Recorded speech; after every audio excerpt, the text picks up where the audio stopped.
اللهم فقهنا في الدين اللهم فقهنا لما تحب وترضى. آیت نمبر 6 کا جو واقعہ ہم لوگ نے بہت شارٹ میں پڑھے تھے، حالانکہ وہ کافی ڈیٹیل میں ہے، تو آج اس کو ڈیٹیل میں پڑھیں گے کہ آیت نمبر 6 کا شان نزول کیا ہے. آیت نمبر 6 پہلے پڑھیں گے. اعوذ باللہ من الشیطان الرجیم. یا ایھا الذین آمنوا ان جاءکم فاسق بنبأ فتبینوا ان تصیبوا قوما بجہالۃ فتصبحوا علی ما فعلتم نادمین. یعنی یہاں پر کیا بتایا گیا کہ اے لوگوں جو ایمان لائے ہو.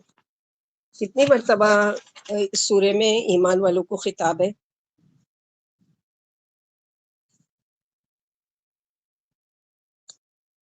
کتنی مرتبہ؟ ایک دن پہلے، جسٹ منڈے کے دن میں نے بتائی ہوں. کتنی مرتبہ ایمان والوں سے خطاب ہے اس سورے میں؟ اپا 5 مرتبہ یا ایھا اور الذین، اور ایک مرتبہ یا ایھا الناس نا. 5 مرتبہ یا ایھا یا الذین ایھا آمنوا، اور الذین، ایک مرتبہ یا ایھا یا الناس ایھا ایک الناس، مرتبہ. کامن سب کو پکارا گیا ہے. یہاں بھی آیت نمبر 6 میں اے لوگ جو ایمان لائے ہو، اگر تمہارے پاس کوئی فاسق خبر لے کر آئے تو تحقیق کر لیا کرو. اس آیت میں جیسے ہم لوگوں نے پڑھا کہ ایک اصول بتایا جا رہا ہے کہ کوئی ایسی بات جس کی وجہ سے گروہ پر، کسی انسان پر کوئی الزام آ رہا ہو، تو اس بات کو صرف سن کر یقین نہیں کر لینا چاہیے، اور خاص طور پر اس کے خلاف کوئی کارروائی کرنا ہو تو تحقیق بھی کرنا چاہیے. مثلاً آپ کسی جگہ پر بیٹھے ہوئے ہو، کسی نے آپ کو کچھ بتایا کہ کچھ ایسی بات بتائی جس سے کسی انسان پر کوئی الزام آ رہا ہے، اور آپ نے کیا کیا کہ معلوم نہیں کیا تھرڈ پرسن سے کہ واقعی یہ بات ہے یا نہیں صحیح ہے، اور بغیر اسے سنی سنائی کو آگے بڑھا دیا.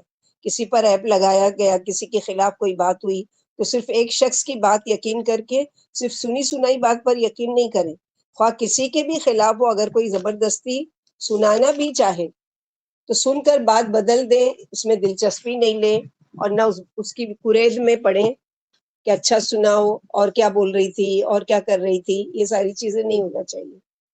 اور نہ ہی ایسی کسی بات پر جو یعنی جوابی کارروائی کرنے بیٹھ جانا چاہیے. جیسے کہ اللہ کے نبی صلی اللہ علیہ وسلم نے کیا فرمایا، کسی شخص کے جھوٹا ہونے کے لیے اتنا ہی کافی ہے کہ وہ ہر سنی سنائی بات کو سن کر آگے بیان کرتا پھرے.